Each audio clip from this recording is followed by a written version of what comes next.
Different adaptations to long-term training. The different activity demands. Different activities will have different effects on the body, such as a triathlete will have a significant effect on the body compared to a 100-metre sprint, as this is a low-duration, high-intensity event.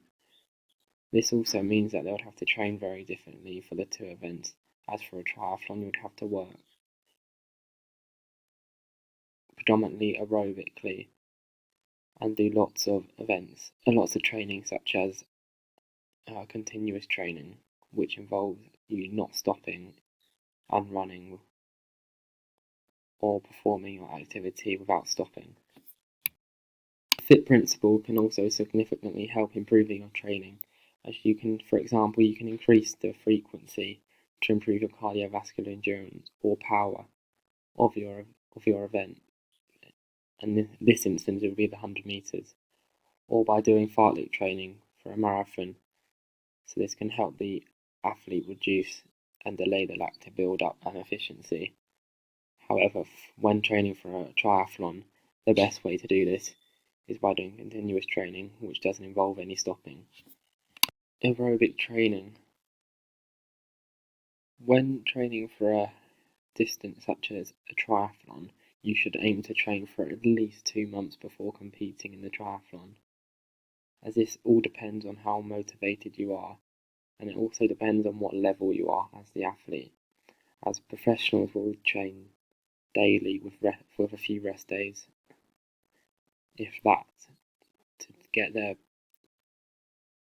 best position they can. However, if you are just a random member of the public who's starting out their triathlon career, who may be looking to do it for charity, may not be looking to get as such a good time as the professionals, so they may aim just to do a few training sessions per week, as they may have to fit in with their lifestyle, with their daily lifestyle, such as work, jobs, and looking after kids, for instance.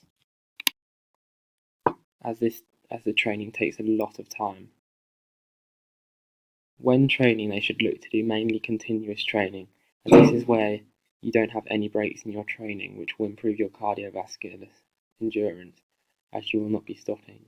This should also be done around 50 to 60% of your maximum heart rate, depending on what you are focusing on during that training day, as they may want to vary it up occasionally. If they want to vary it up occasionally, fartlek training may be a good option, as this is where you exercise at intervals at varying the duration and distance. This would be helpful, as it would help the process of developing your efficiency to fatigue at faster speeds, or it can also moderate the amount of fast running later on in the event. This could help when sprinting for the finish, for instance, in a triathlon. The major cardiovascular changes that occur in aerobic training is that the heart size will increase and volume will increase, and the cardiac output will increase, meaning that the blood will decrease in the blood pressure and the blood volume. Anaerobic training. The type of training that I'll be focusing on in the anaerobic training will be the 100-meter sprint. This is a very common anaerobic exercise for professional athletes, as they don't use oxygen during this event.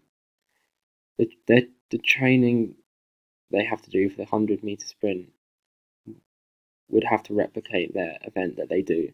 So this would also mean that they would have to do a short duration, high intensity exercises to get the best results they want.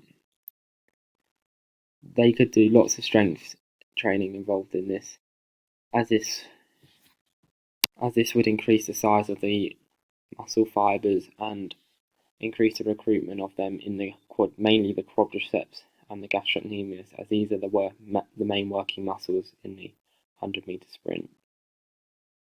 They would also have to do this at around 80 to 90% of their 1 rep max during their training.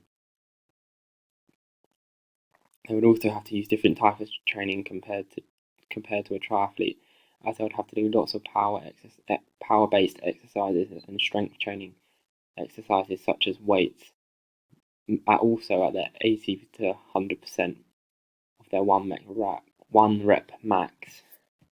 This means that they would do much lower reps compared to aerobic training, as they would be doing a much higher weight or intensity. When exercising, the heart rate will naturally increase as the muscles will need the oxygen from the blood in the hemoglobin to reach the working muscles to allow them to work efficiently without fatiguing. This also means that the heart rate will also increase when the muscles need more oxygen. A good example of this would be the heart rate in the multi-stage fitness test, as this was around 60 BPM at the start. However, this increases to around just above 80 due to the body preparing itself for which is called the anticipatory rise, which simply allows the heart rate to get slightly higher and prepare yourself for the event. However, this will then increase to 205 after the event. So this is a clear example that when exercising, the heart rate of the athlete will always increase, especially when working submaximally. Another example of this would be the Wingate test, as this is much shorter than the multi-stage fitness test, as the multi-stage fitness test lasts around 20 minutes and the Wingate test lasts only around 20 seconds. Before the Wingate started, at the post-test, the athlete's BPM was 81, and by the end of the Wingate test, it was nearly the same as the multi-stage fitness test, which shows that even though the Wingate test is much shorter than the multi-stage fitness test, it doesn't matter because the heart rate in the Wingate test needs to get up to the same levels of the multi-stage fitness test, as the Wingate test is working purely maximally, unlike the multi-stage fitness test, which is working submaximally. Aerobically will also increase the heart size, as the heart is just like a normal muscle in the body. This means when training, the heart's left ventricle will increase the power of the contraction, making more blood go into the body, go into the working muscles to provide them with the much needed oxygen that they need. Volume. Stroke volume is the volume of blood pumped from the left ventricle per beat. It means that when we train aerobically, the heart will increase in size, which then means that the heart can take more blood on and pump more blood around the body out of the left ventricle. Cardiac output. The cardiac output is the volume of blood being pumped by the heart by the left and right ventricle per any measured unit of time. This will increase depending on the increase in the stroke volume of the aerobic training. Blood pressure is the force and rate of the heartbeat and the diameter and elasticity of the arterial walls, which can change due to exercise, as most people tend to want lower blood pressure. Respiratory system adaptations. Adaptations that can occur from the respiratory system from training over a long period of time is mainly the ventilation and breathing rate change. The breathing rate will increase when doing higher intensities such as 100 meters or a triathlon. However, a triathlon would be more beneficial to change your breathing rate, as this is more aerobic, which would help increase your breathing rate more than 100 meters. This is due to the fact that more air is moving in and out of your lungs over a longer period of time compared to the short 10 seconds of a 100-meter sprint. Volumes will increase as they will be able to expand over time. This will also be helpful from triathlon and aerobically training, as there is more time to increase the capacity of the oxygen taken in compared to a 100-meter sprint. The respiratory muscles can also increase, and also can increase the strength and endurance of them, such as the muscles such as the diaphragm and the intercostal muscles.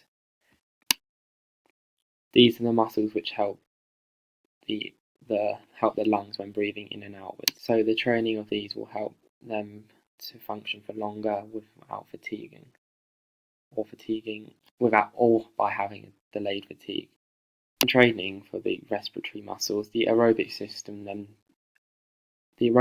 will generally improve the endurance of the respiratory muscles, unlike the anaerobic, which would normally increase the size and the strength of their muscles, as this will be done over a short amount of time, unlike the aerobic, which will be done over potentially hours. Neuromuscular adaptations. The graph above is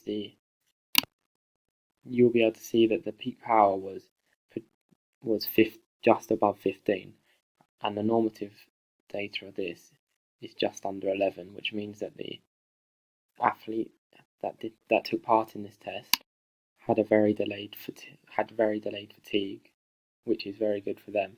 Furthermore, you can see that when he started, he went up fairly quickly, which is also another good asset that the athlete had, as this shows that he put maximal effort in from start to finish. However, there is a few times where he goes up and down in between the 20 seconds of this. This may be due to slight fatigue during the event, or maybe mentally fatigued.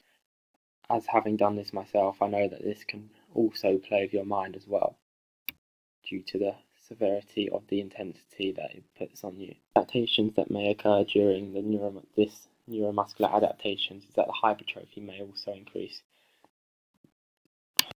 along with the myoglobin stores increasing, the glycogen stores increasing, and also the triglyceride stores increasing as well. The number of capillaries as well in this would increase as well, as the capillary's main job is to deliver oxygen, or help deliver the oxygen to the working muscles. So this would be increased, as the working muscles would need a lot of oxygen to prevent fatigue of the lactic acid involved in this. The system was also changed due to the anaerobic system during this Wingate test. The fibre recruitment would also change, as the lengths of them would also become shorter due to them working more anaerobically, which is where they also increase in size as well. Energy system adaptations. The energy system adaptations very different effects when training aerobically and anaerobically. For instance, if you train for say 1 to 6 weeks for 2 months, there will be significant changes that will occur. For instance, when training for a 100-meter sprint, there will be a big increase in your PC stores, as you'll be training mainly over 10 seconds. However, when training for your triathlon, this will be done over many hours, so this will increase your aerobic capacity, which can also use fat, which is a great store for your body to use, as 1 small gram may have up to 100 more energy stores than the normal carbohydrates which we normally think of. However, fat is a great store for the triathlete who's running over a long distance, as even though they may look like they don't have much, they will have plenty. In aerobic training is a big part of it when training, as you will have to delay this as much as possible. This stands for the onset of blood lactic accumulation, and is where the lactic acid builds up. This is a huge problem for many triathletes, as this is where the term hit the wall comes from, as this is where your body